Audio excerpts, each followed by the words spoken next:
Hello, this is the Overcoming Resistance podcast, and I'm your host, Louis Carell.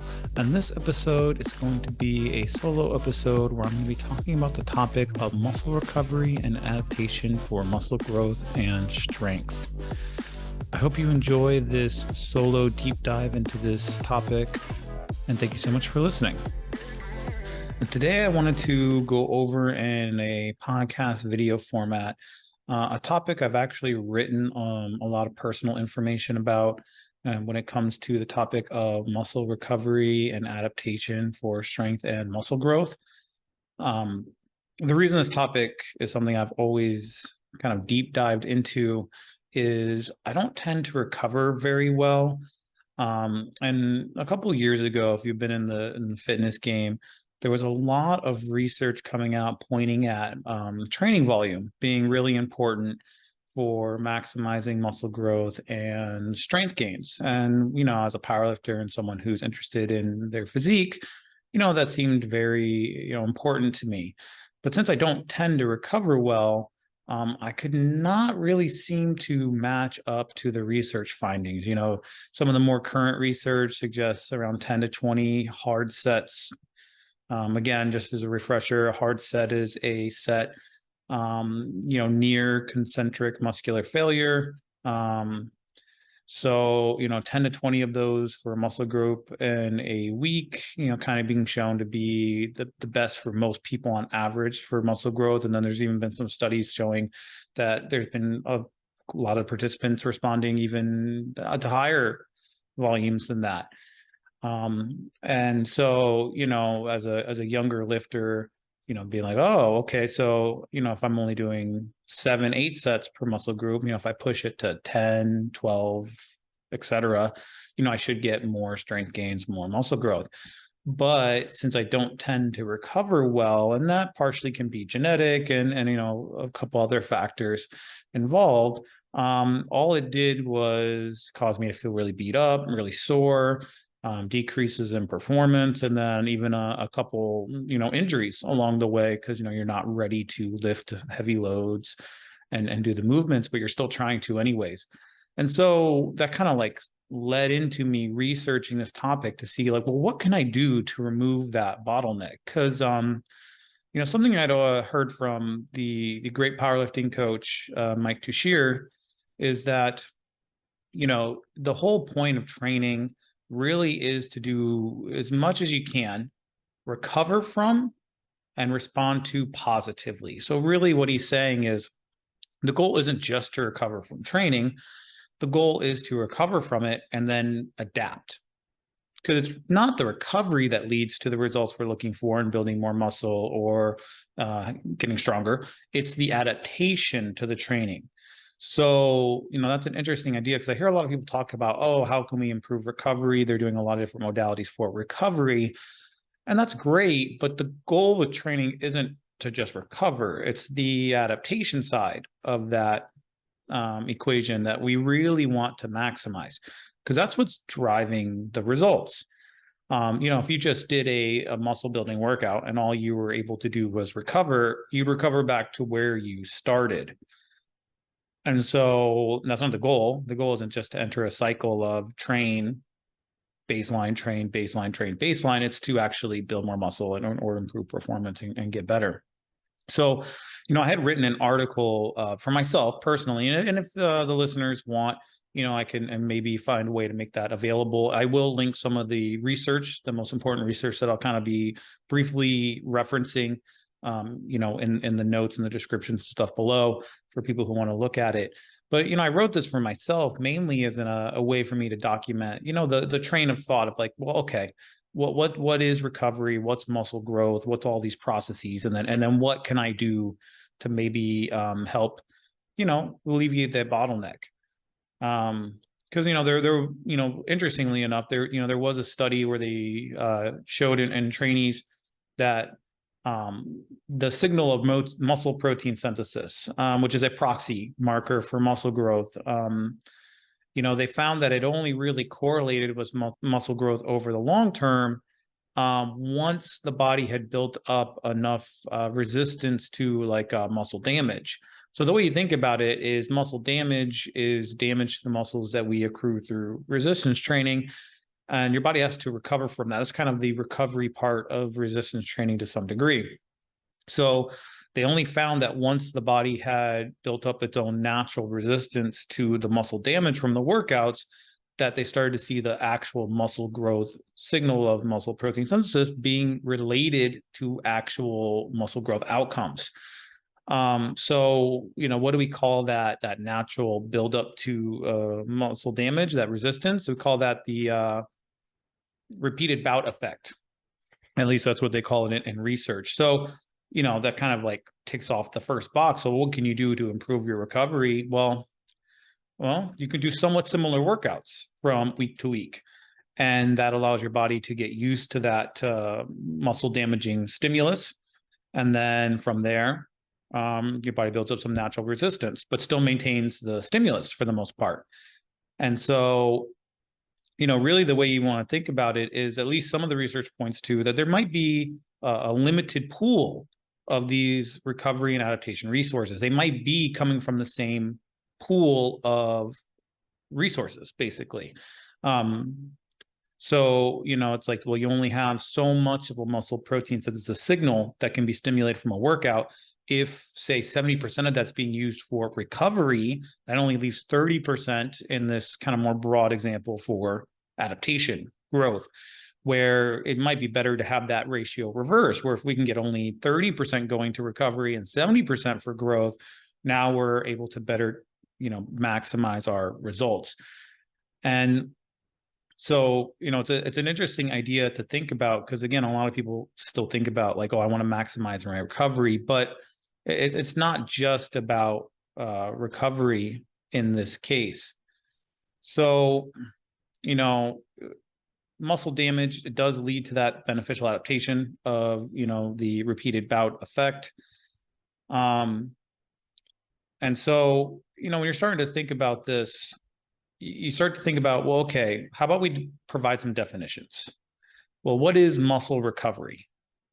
Well, it's really just the recovery from exercise, that is a combination of repair and regeneration of muscle damage, a reduction in delayed onset muscle soreness, and a return to baseline performance. That's its muscle recovery. If you see in that definition, nowhere does it mention we're getting bigger or stronger.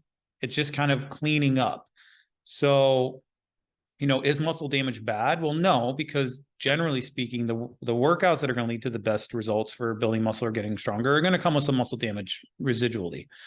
And there's even been some researchers speculating that maybe muscle damage does play a role in long-term muscle growth because of satellite cells. If you want to research and Google that, that's an interesting topic because it pulls these kind of satellite cells into the muscle.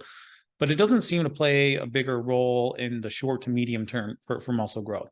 And then let's define some other terms. Like, what is muscle growth? Well, really, that's the acquiring of new tissue, right?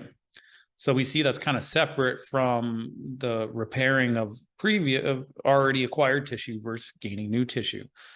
Muscle repair, to be more specific in that definition, is the process of rescuing and rebuilding damaged muscle tissue. And then muscle regeneration is the process of clearing away muscle tissue that's really beyond repair, right? This is like a severely strenuous workout. And then then the body's got to rebuild the lost tissue. So that's not just even just kind of like repairing the tissue you already have, actually clear away previous tissue and then build it back. And so, when we think about it, it's like, what actually causes muscle growth? There's speculation about some different things, but it seems like right now the research is pointing towards the most common answer to this question is what we call muscle tension. That's the load on the muscle.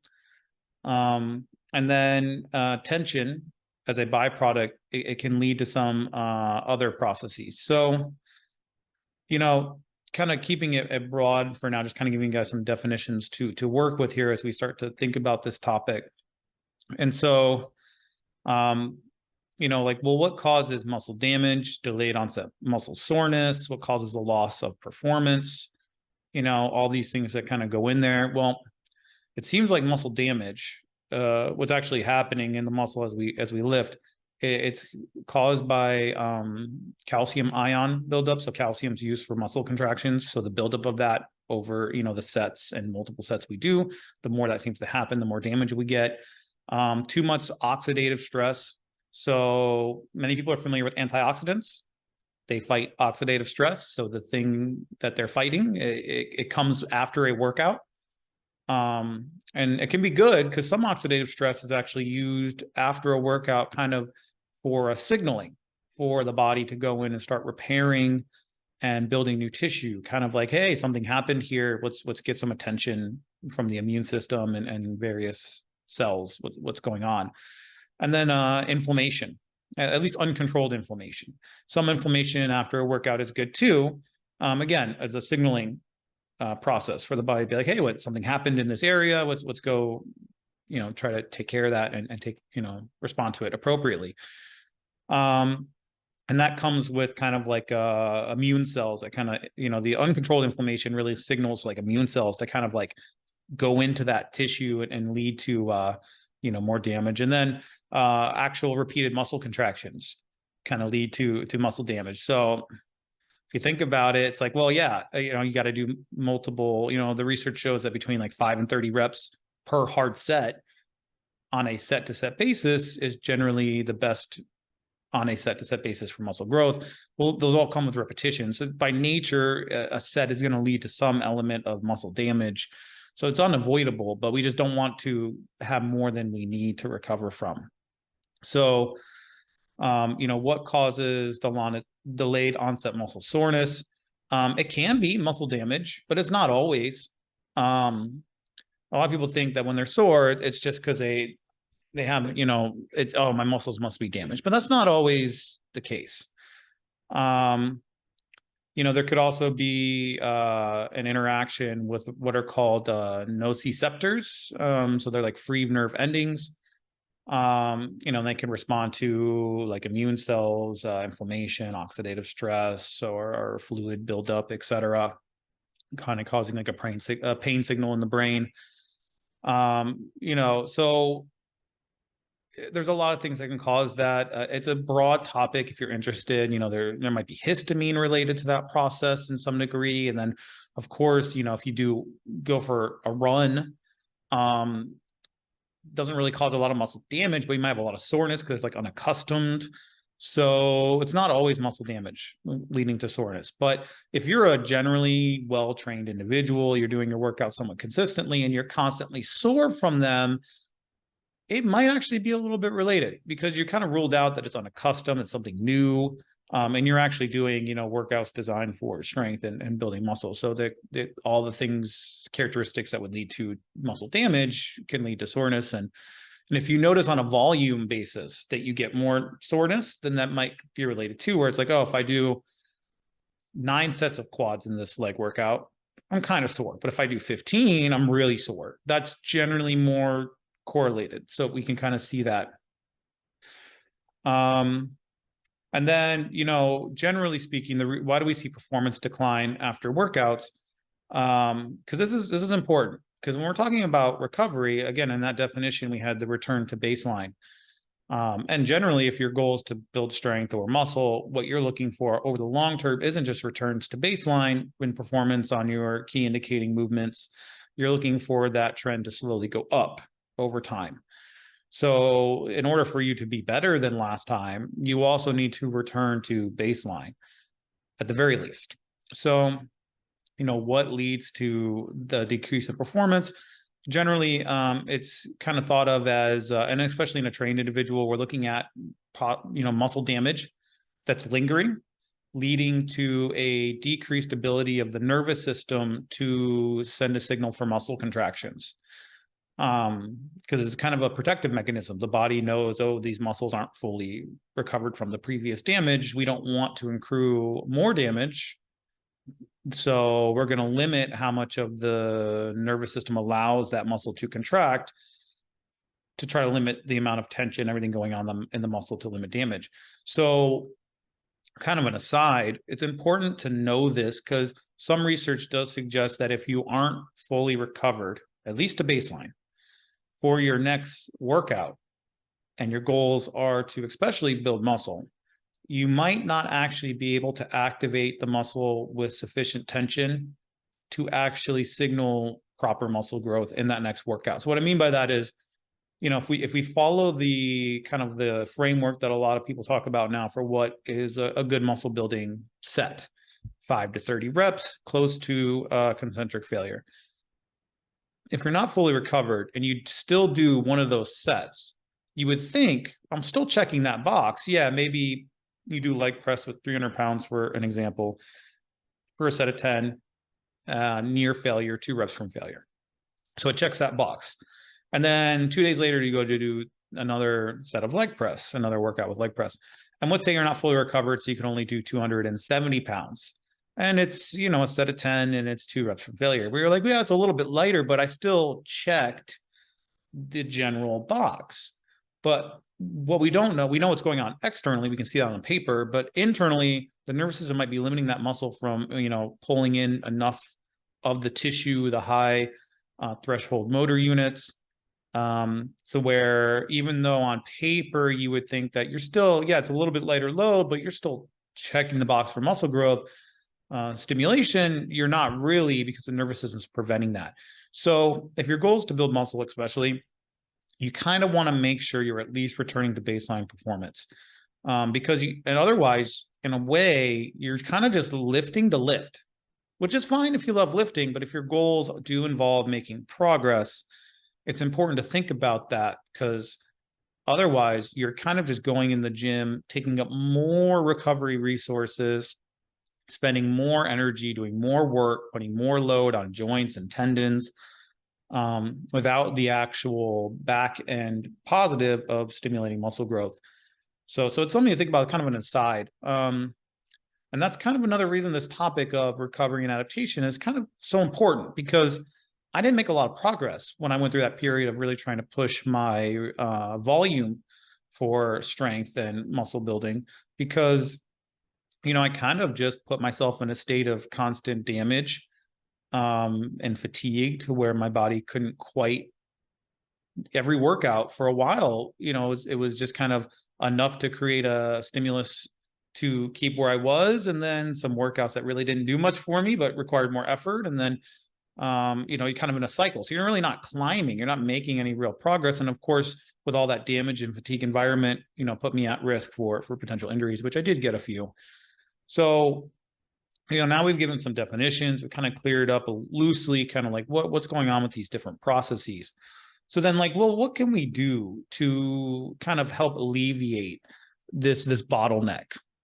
Well, the first thing is we want to make sure we got our bases covered. So what do I mean by that? Well, if you're not in like a peaking scenario, you're not in a competition scenario, you're just, generally you're like off-season powerlifter, or you're just somebody who likes to build muscle, and that's your main goal. The goal is to really make sure that our training volume, nutrition, lifestyle are kind of aligned in this way. So, what I mean by that is, if I can only handle 7 to 8 sets genetically, and that's with 7 to 9 hours of sleep a night, good sleep, quality sleep, I'm eating generally a good amount of calories, not like a severe caloric deficit, but you're, generally around maintenance, or a little bit below or a little bit above. You got sufficient protein. Then it just comes down to, well, okay, well, and you're managing your external stressors, lifestyle stress, as much as you can, right? Reasonable. So you've got those kind of big things checked, and then you can only do what you can recover from, really. So it's like, well, I've got those big things checked. I can only really recover from like 7 to 8 sets in my example. I'm not going to just do 15. I'm going to have to just kind of stay around 7 to 8, right? So you're gonna kind of toggle everything to where you're at. That's probably the most important, because if I can only really recover from and adapt to, well, 7 to 8 sets, hard sets, and then I'm doing 15. Well, I don't know. I mean, I've already got sleep, nutrition, stress, all these things covered. I'm not going to just magically be able to handle 15. it just doesn't seem to make, you just can't close that gap in this example. So you kind of toggle your training back to what you can actually handle. Now, that sounds all well and good, but is there still more we can do? And I think so. There's maybe some nutritional interventions, some maybe supplemental interventions, or we can maybe try to move those needles a little bit more. And that's kind of where I put my attention, because anyone who's a serious trainee, they probably have those big things covered, but you're still looking for the maximum results. And so you're still looking to basically shift those ratios, even if I don't do more sets. So let's say I do 7 to 8. Can I make the ratio of how much is needed for recovery from that 7 to 8 versus growth even better? That kind of like, how much is my body using of its resources, recovery versus growing muscle? Is there things I can do there? Some people speculate that you might be able to slowly increase your volume over time to increase your work capacity, but I don't know how much that's going to help, because there's also individuals kind of speculating that all you're doing in that case is just making yourself better at recovery, right? You're pushing the adaptation of recovery, but our goal isn't to be better at recovering necessarily from our training. Our training is designed to improve muscle growth and strength.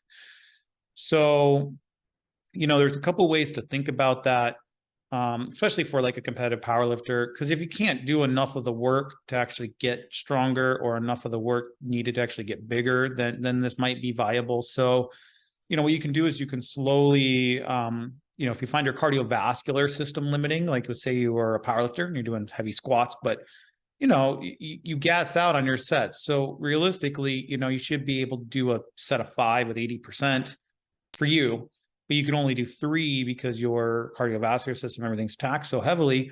Then maybe some light cardio can help improve your work capacity, make you better at recovering to allow you to actually do the work you're supposed to do.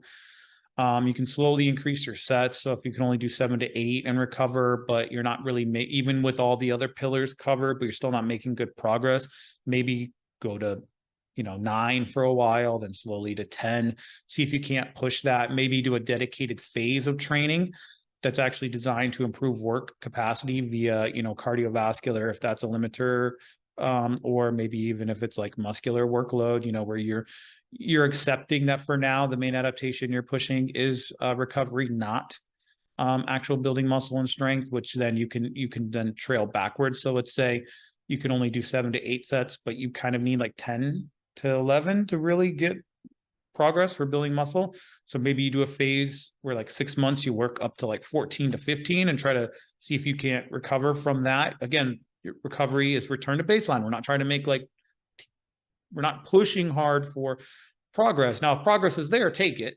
Of course, that's the whole principle of progressive overload. But this phase is really designed just to get your body able to recover and handle higher workloads.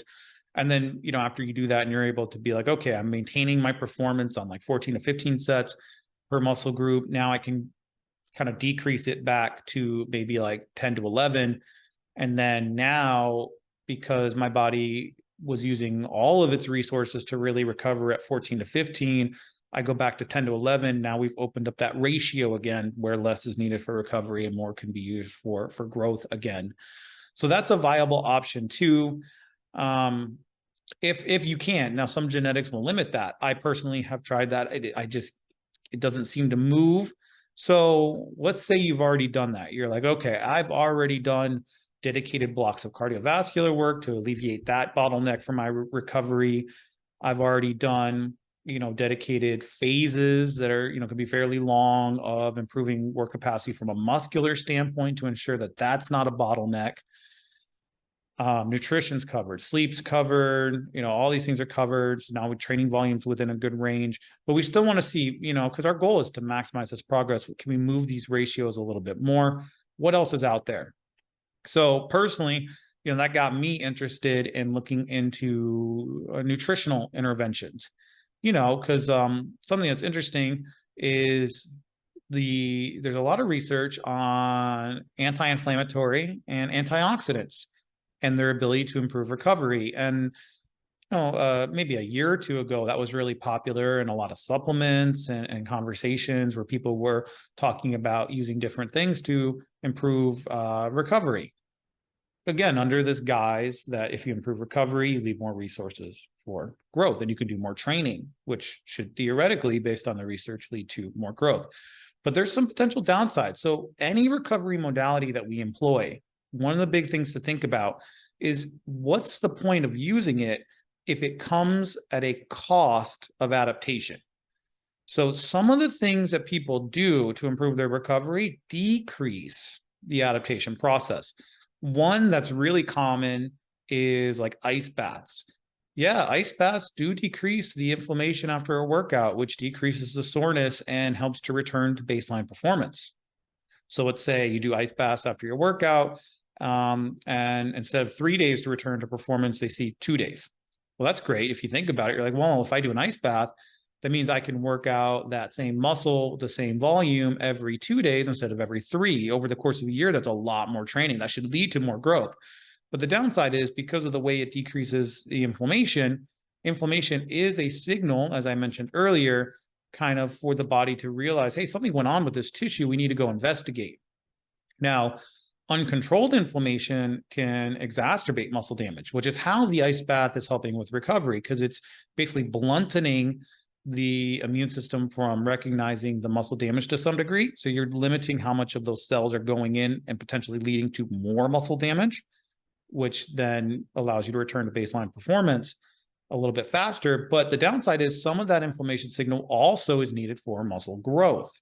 So it's a catch-22 here, because those immune cells are signaling, other cells to come in and bring resources to build new tissue. So yeah, we've limited the possible extra muscle damage from inflammation, improving our return to performance a little bit faster. But we've also decreased the adaptation that we get from that workout. So what happens? Well, maybe, you can do a workout now every 2 days instead of every 3 over the course of a year. That's a lot more workouts.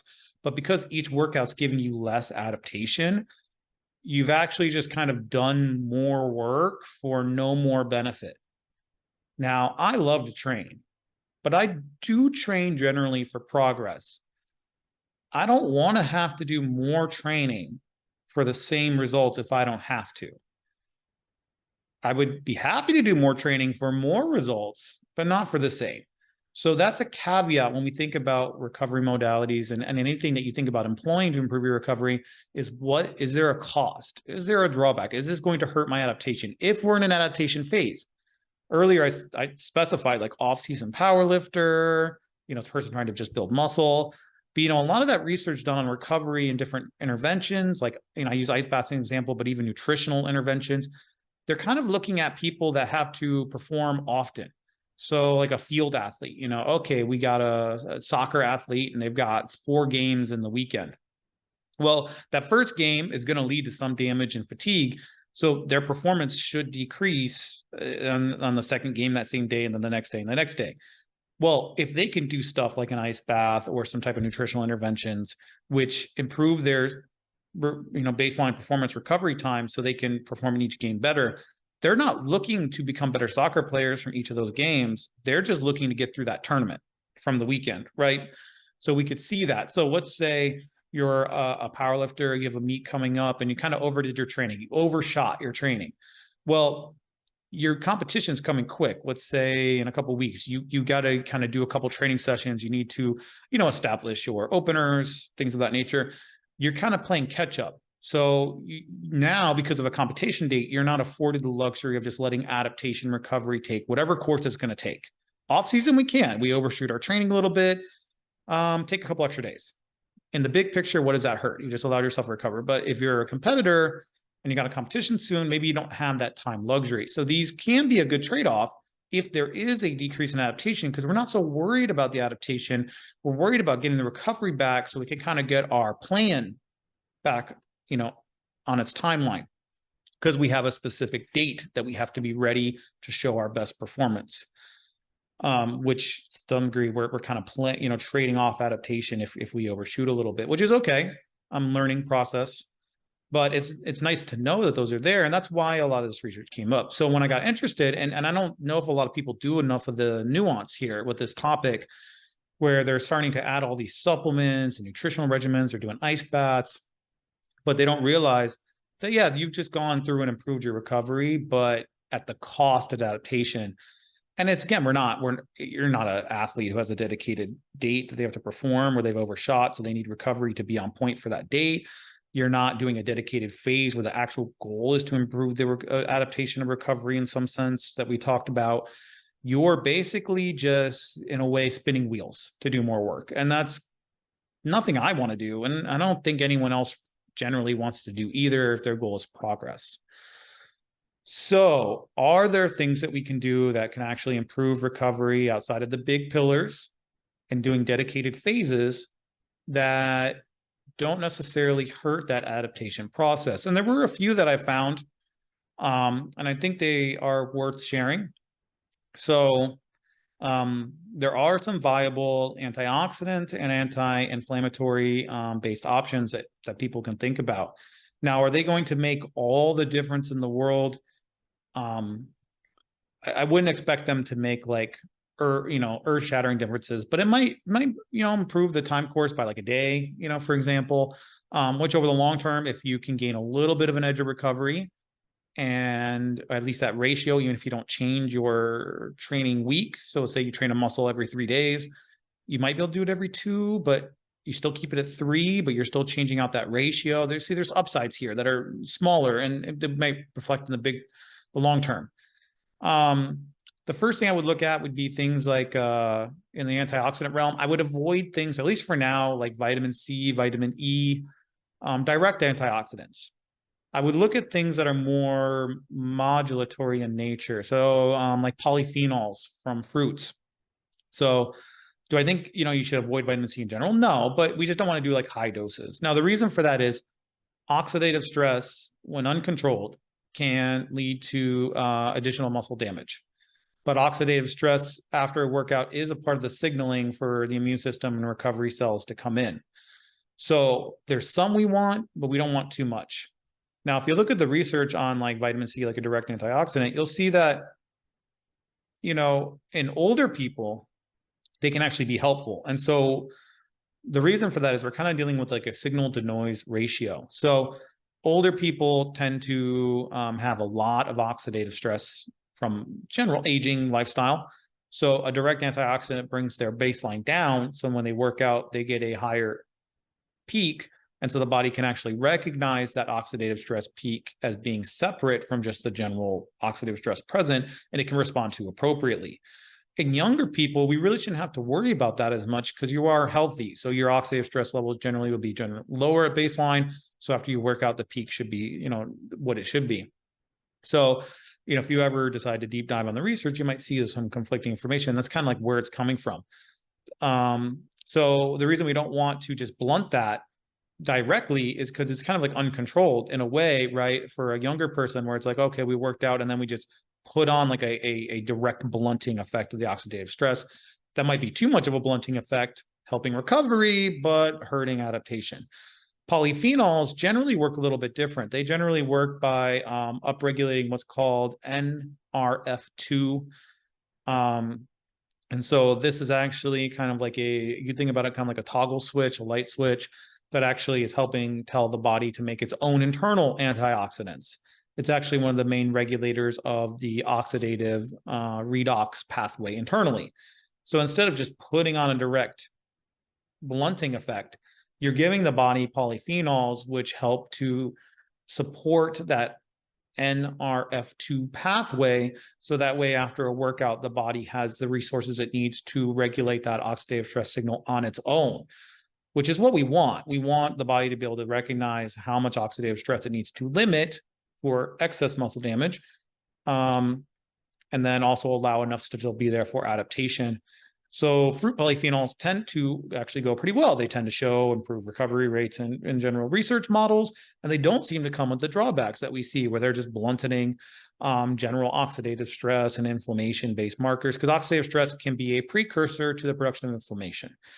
So that's like a plus side. So what can we do? Well, we can just eat high polyphenol containing fruits. Some of the ones shown in research are blueberries, tart cherries, pomegranate, black currant as examples, or even supplementation options. Tart cherry has some good research on you know, even like a juice or even like a powdered concentrated polyphenol supplement from tart cherries, for example. So, you know, that's a viable option that doesn't seem to come with those drawbacks that we're worried about, but giving us some of that upside. And then when we look at anti-inflammatories, that's another pathway. Now, if kind of similar to the vitamin C, the direct antioxidants, if we look at NSAIDs like ibuprofen, they generally just inhibit, like COX enzymes, straight up inhibit inflammation.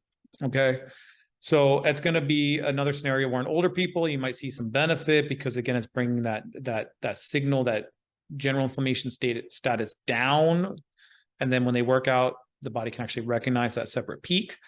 And then in younger people, that's generally not as much of an issue. And so, you know, you don't really want to just blunt that inflammation. We want to focus on giving the body the tools it needs to regulate that process on its own. The top choice here, in my opinion, based on everything I've read, would be like omega-3 fatty acids from fish oil, like EPA, DHA. So, you know, there's some good research there showing delayed like onset muscle soreness, improved rates to performance, you know, baseline performance. And the way fish oil works is it doesn't seem to have like this, like an NSAID effect where it's just directly inhibiting an enzyme that the body uses to make inflammation.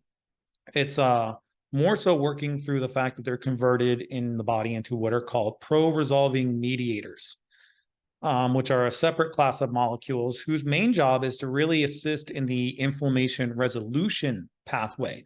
So you kind of have two sides, right? You have the pathways leading to the production and then the pathways leading to resolution of inflammation, which are kind of like separate. And that's good because during the resolution of inflammation phase is when the immune system's really coming in, repairing the damaged cells and kind of cleaning everything up afterwards.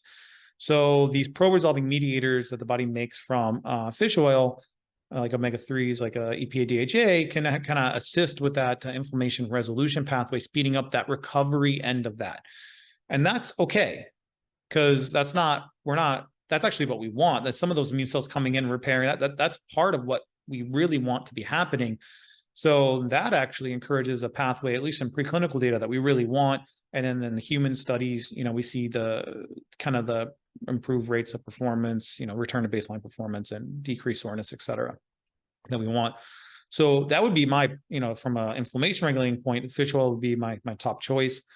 One that I'm keeping an eye on, I'm curious about, is curcumin. People may be familiar with that. It does have some antioxidant effects working through the NRF2 pathway, but a lot of its inflammation regulating effects seem to be working through what's called NF-kappa beta, which is similar to NRF2 in the broad sense that it's kind of like you're giving the body the resources it needs to control inflammation appropriately, not just like a blanket hit to that necessarily, so more modulating in nature.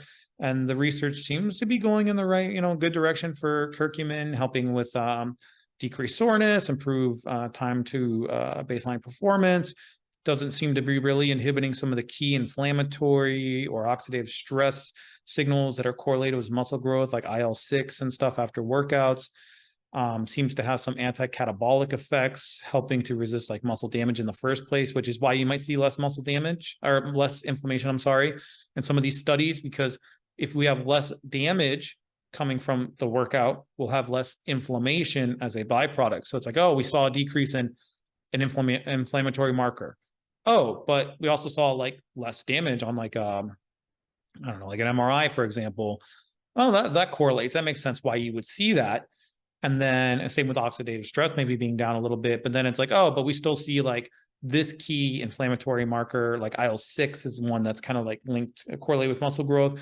Oh, that's still going up pretty appropriately. So we're still getting some of the signaling we want, but we're not seeing some of the, maybe the residual.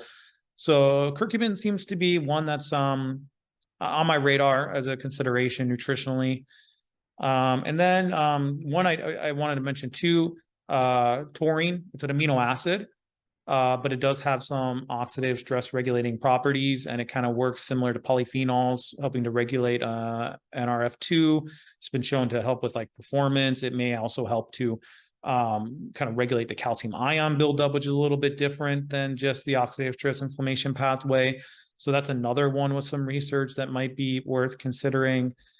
So, I kind of wanted to review those because, a lot of these modalities, they come with drawbacks, but nutritionally, there's some things we can do. Now, of course, eating a good diet covers a lot of that. But if you wanted to look into some of these further, I'm still on the fence personally about some other modalities. Like people talk about massage and stuff like that, but I just don't see mechanistically how exactly that would truly, outside of making you feel better. Some of the research doesn't align that, yeah, you have less soreness, but you don't necessarily have a improved rate to baseline performance. When we talk about recovery, again, we're talking about kind of like both of those. Like, you need, yeah, you want less soreness, but, because if you're really sore, you can't do your best performance. But even if you're not sore, that's good. But if you still can't do a baseline performance, you're not recovered by definition, right? Just a part of recovery is enhanced. Massage, the guns, foam rolling, they all kind of maybe help with that pain perception. And that might just be a dampening of the nervous system response. But it's hard to know if it's really improving the rate of recovery in that sense. I say try it if you want, if it helps you, if you notice benefits. Who am I to say that you're not, if you notice your performance is returning to baseline faster, then go for it. Or maybe genetically you get really sore for reasons unrelated to muscle damage, and you find that helps with that bottleneck, but your performance is there if you're just not as sore. Okay, viable as well. And massage too, especially if it's done by someone someone you care about. There might be a social interaction there, that social aspect of massage, maybe helping release some neurotransmitters like serotonin. You're relaxation can maybe bring down like stress and inflammation. Maybe that does help, right? But that's not necessarily just because massage itself is doing something on that tissue. It might be more systemic, kind of falling into that like stress management side of that equation. But outside of those, I haven't seen a lot of other options that seem like very viable, that people can realistically do, that I could realistically do, when training. There's compression garments, but you got to wear those, right? So yeah, compression garments might be good because it helps to push some of the metabolites and the things that might be sticking around leading to excess muscle damage out. But you can't just wear them during the workout and shortly after. You got to wear them for like most of the day, every day. And that decreases some of the practicality there. So, those are some options. I know maybe some people also talk about, just to kind of be as thorough as I can be, some people talk about like intra workout, around workout nutrition being really important. And there's a lot of debate there. It seems like it doesn't seem as important as people make it out to be, especially for someone who's resistance trained, meaning you've been training often. If you're new, your body's so sensitive to damage and the stimulus that every little like tick forward is good to help that kind of like that process. But once your body starts to develop that repeated bout effect, a lot of this stuff doesn't seem to move the needle as much. The nutritional stuff I mentioned, there are studies in like trained athletes versus trained individuals. So that I mentioned those under the context that it seems like people who have already had some of that repeated bout effect working for them, the polyphenols, taurine, fish oil, they seem to help. But the nutrition stuff, that's like, make sure you eat protein, before your workout and after your workout. I don't think it needs to be like 1 to 2 hours before and like with 1 to 2 hours after. That's not a bad like rule of thumb, but it could be a little more broad than that.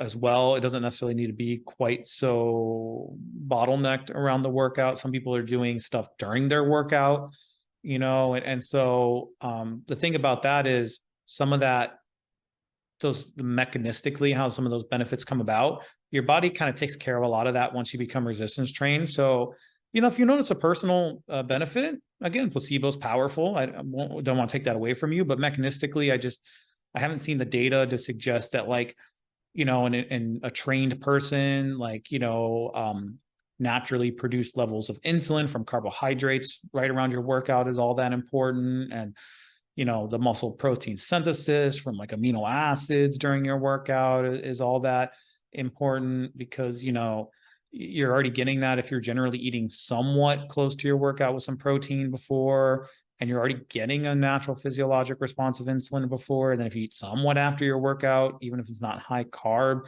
if you're getting enough protein, it kind of covers that too. So, and those processes are kind of long with how long they go on. So, all this like minute detail of, no, we're going to eat X amount of protein an hour before, we're going to drink this shake during, we're going to eat this right after.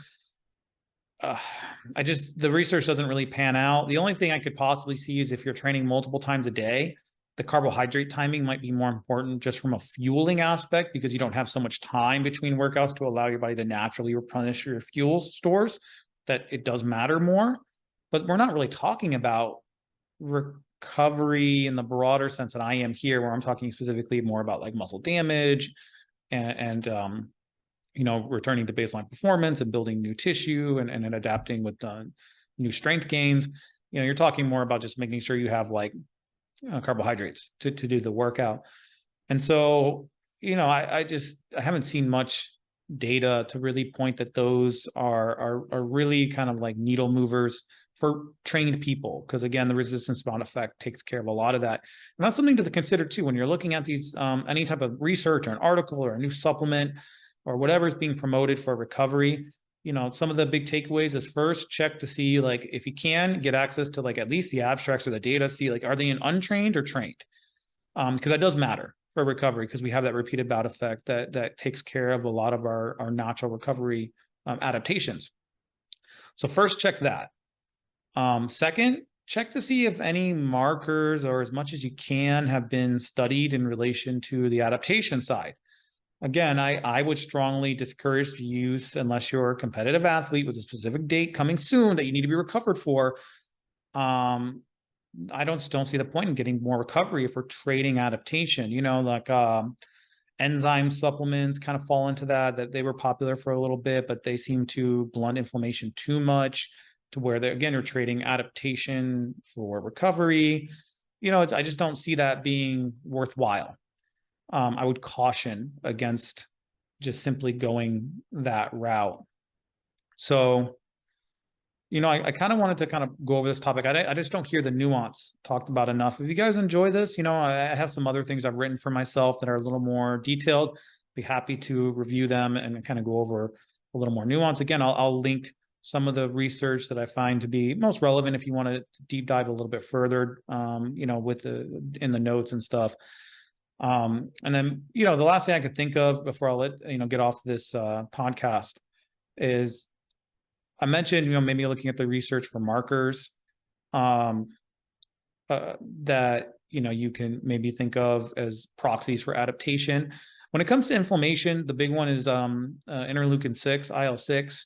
So if you're seeing IL-6 go down, especially like in trained people, probably not good. Probably something we want to wait for more research, at least longitudinal data, to confirm that, hey, we're not hurting our results, or at least like, we're not hurting our results and maybe getting better results, right? Because if you see a longitudinal study and you're like, yeah, improved recovery, didn't seem to, in the short-term research, decrease IL-6.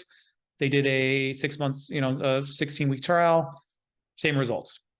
Well, okay. Doesn't seem to hurt or help. When it comes to oxidative stress, for the most part, we're kind of looking at anything that's going to have like really direct effects on whatever oxidative stress marker in the study that they're looking at. So if they see like an increase in the internally produced antioxidants, such as glutathione, and like SOD, superoxide dismutase, are two big ones. If you see them saying like, oh, these levels went up of those, and then, we saw some oxidative stress markers slightly decrease or generally stayed, somewhat similar, good, right? Because if you're not giving the participants glutathione or a superoxide dismutase, and those levels are going up in the relation to, say, like a blueberry supplement, then that means it's working through that NRF2 pathway. So it's signaling the body's ability to make those internally produced antioxidants on its own as needed. And then if they do see a decrease in oxidative stress in that bigger picture, that's okay, because we're seeing it more through that pathway. We're not seeing it where it's like, oh, we gave a bunch of vitamin C. We didn't really see glutathione or SOD levels change, but yet we saw a decrease in oxidative stress. That's more of an indication of a direct blunting effect, and probably something I'd be a little more cautious with.